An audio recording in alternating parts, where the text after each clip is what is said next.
Good morning student. आज हम हिंदी व्याकरण के अंतर्गत सर्वनाम व उसके भेद पढ़ेंगे। सर्वनाम वह शब्द जो संज्ञा के बदले में आए उसे सर्वनाम कहते हैं, जैसे मैं, तुम, हम, वह, आप, उसका, उसकी आदि। वह संज्ञा के स्थान पर आता है। संज्ञा और संज्ञा वाक्यांशों के आमतौर पर वह, यह, उसका और इसका जैसे सर्वनाम द्वारा प्रतिस्थापित कर सकते हैं, ताकि दोहराव या सुस्पष्ट पहचान के परिहार या अन्य किसी कारण से। उदाहरण के लिए, वह राम है वाक्य में शब्द वह सर्वनाम है जो प्रश्नाधीन व्यक्ति के नाम की जगह मौजूद है। अंग्रेजी शब्द वन और संज्ञा वाक्यांशों के हिस्सों की जगह ले सकता है। यह कभी कभी संज्ञा के लिए मौजूद होता है।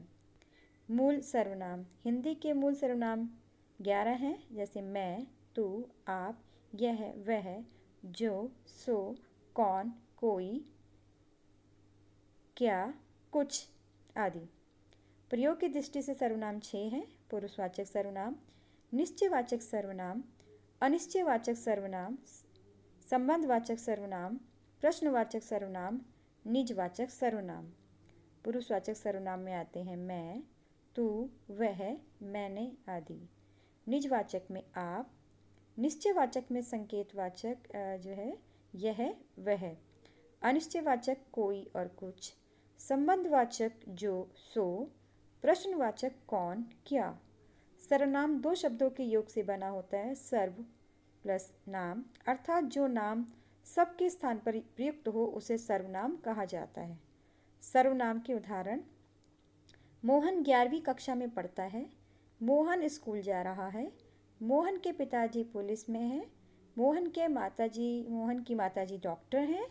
मोहन की बहन खाना बना रही है। उपर्युक्त वाक्य में मोहन संज्ञा है।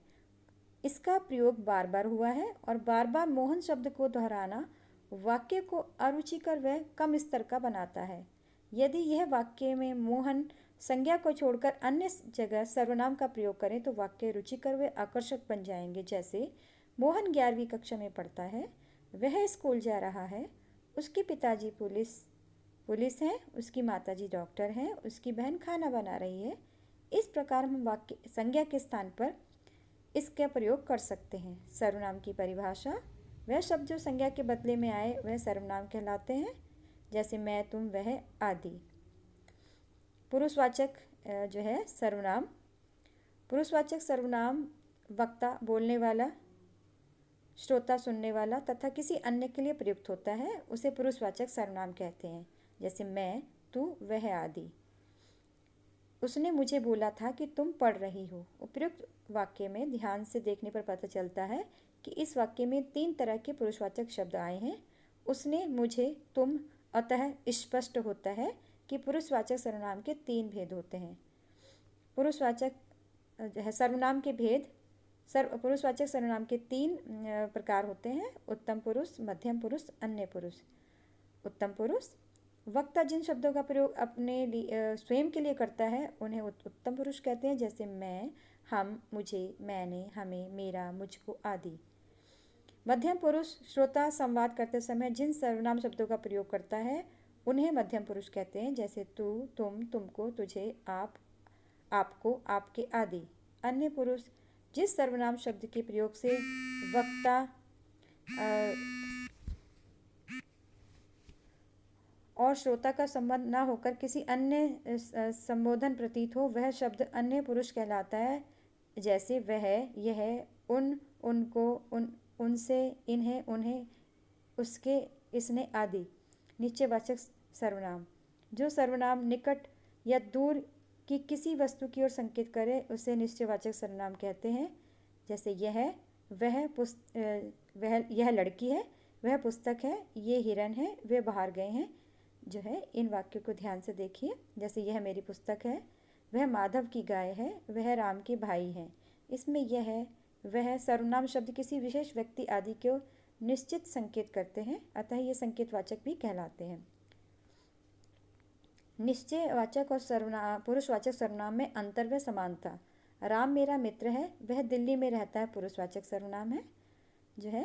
अन्य पुरुष, यह मेरी गाड़ी है, वह राम की गाड़ी है, ये निश्चयवाचक है। अनिश्चयवाचक सर्वनाम, जिस सर्वनाम से किसी निश्चित व्यक्ति या पदार्थ का बोध नहीं होता उसे अनिश्चयवाचक सर्वनाम कहते हैं। जैसे बाहर कोई है, मुझे कुछ नहीं मिला। इन वाक्यों को देखिए। कोई आ रहा है, दरवाजे पे कोई खड़ा है, स्वाद में कुछ कमी है।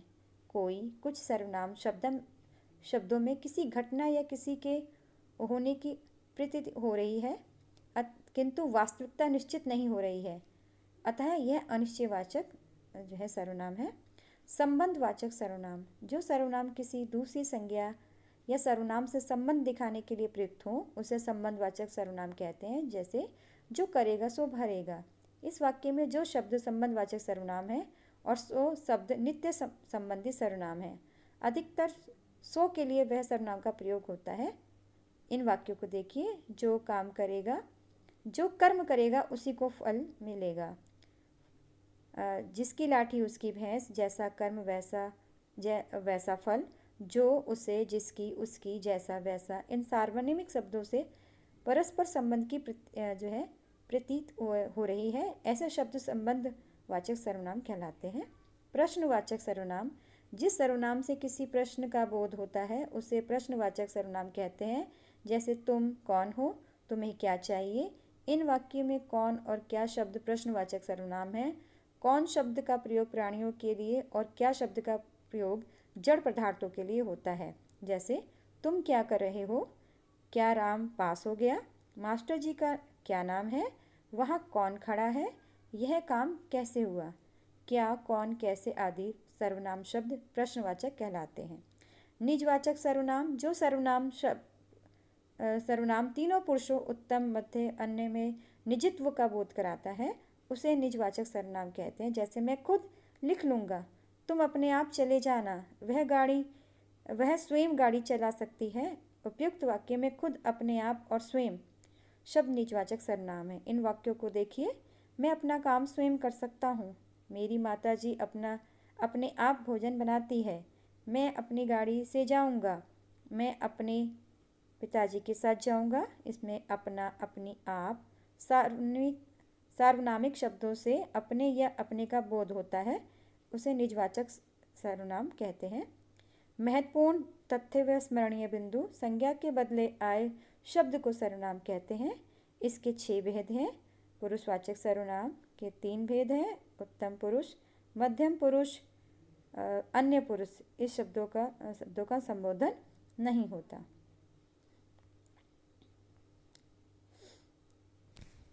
धन्यवाद।